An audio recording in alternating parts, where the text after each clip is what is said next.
Going on everyone, Josh here again with another tutorial in Logic 10. So today I'll be showing you guys a feature and a technique called beat mapping. I can't talk. Yeah, it's called beat mapping. So you may be wondering, how would you use and what scenario that you could use beat mapping for? So for example, let's say you received a stem track that was recorded without a click track. And that may happen from time to time. Not everyone uses or like to use a click track. Depending on the type of production, a click track may be used or may not be used. I mean, if you think of genres like EDM, most likely that will be a steady BPM throughout the whole track. For a live recording situation or other type of situations other than EDM, you may not have a click track recorded with those type of productions, so therefore you may experience some fluctuations with the tempo. It may be, for example, it may be 100 BPM one area, then it may drop down to 97 and it may go up to 103. So the beat mapping is a good tool to use to set a guideline foundational path with the stem to keep you in sync with the source track or the stem track that you're using, so that you're staying in time with that stem track. So I'll show you how that is done. First of all, you want to create an instrument track and you want to put a drum kit for that track. It doesn't matter what type of drum kit you use, as long as it has hi-hat, you should be fine, because what we'll be doing with the hi-hat, we'll be playing quarter notes. Alright, so I'll show you how that's done as we move along here. Alright, so as the drum kit is loaded, you want to now go to your metronome, and while recording is checked, you also want to check only during count-in. So only those two options should be selected. Alright, now the next thing, you would click on this icon here with the triangle inside of it. You click that. Clicking that opens up another window here. And right where it says tempo, you want to click somewhere in the gray area, right click actually. And you want to highlight show beat mapping.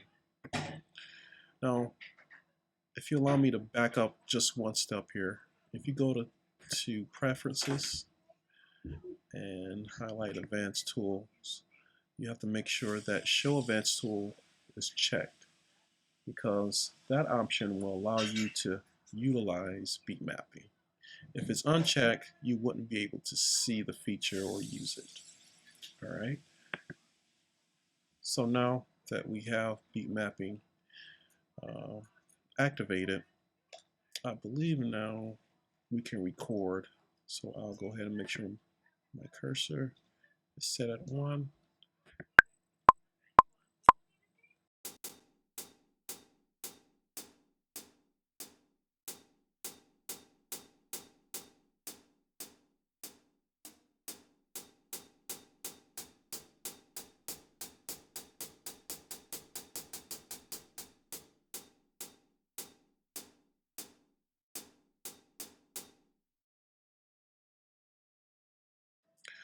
Alright, now that the track is highlighted, you want to place your cursor on beat mapping and you'll see the two arrows there. You want to click on the arrow and select beats from region. So beat mapping is going to analyze the region, and now the pop-up box is asking you what note value did we use. Quarter notes, that's very important. So we want to select quarter notes. Alright, so hit OK, and beat mapping has analyzed the region and placed the different tempo changes. Alright, so let me play that back.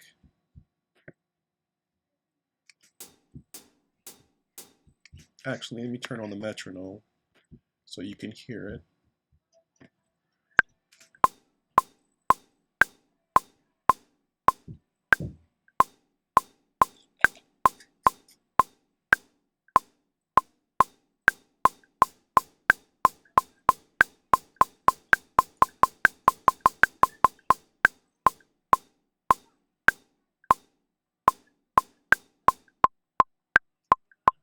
Okay, so now that the metronome is locked to the tempo, we can now delete the hi-hat track, and the metronome will be your source.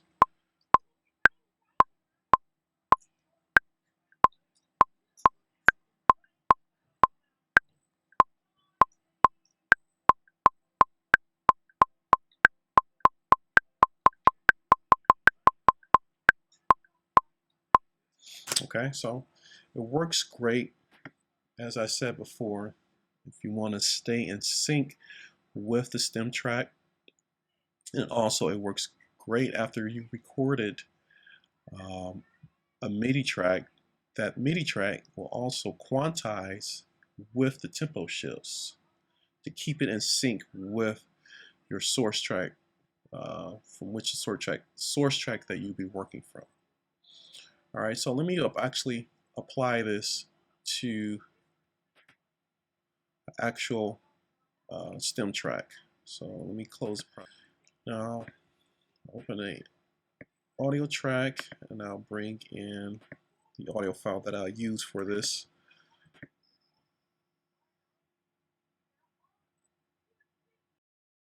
All right, so the audio track is loaded up, so let's go ahead and start from the beginning. I'm going to create a instrument track and load a drum kit to it. And with the metronome, I want to make sure that click while recording and only during recording count in is both selected there. And I go to this box area, and then in the gray area, I believe I right click and show beat mapping. All right, and now it's time to record. So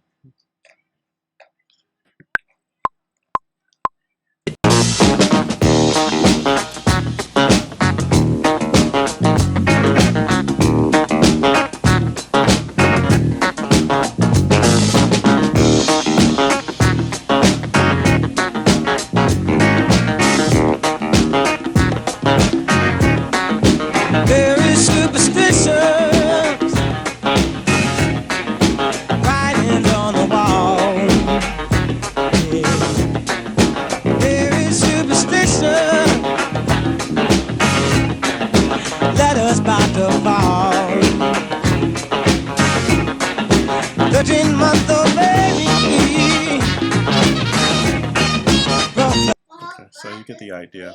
I think I might have hit a tom drum in there.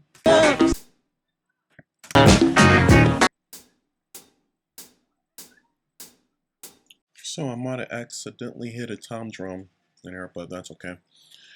So now that we've finished recording, we want to tell beat mapping to analyze the beats from region.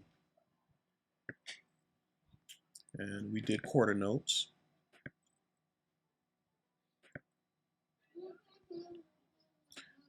And there are the simple changes there. So we could delete the MIDI file, record it. Let's use the click to play back along with the song.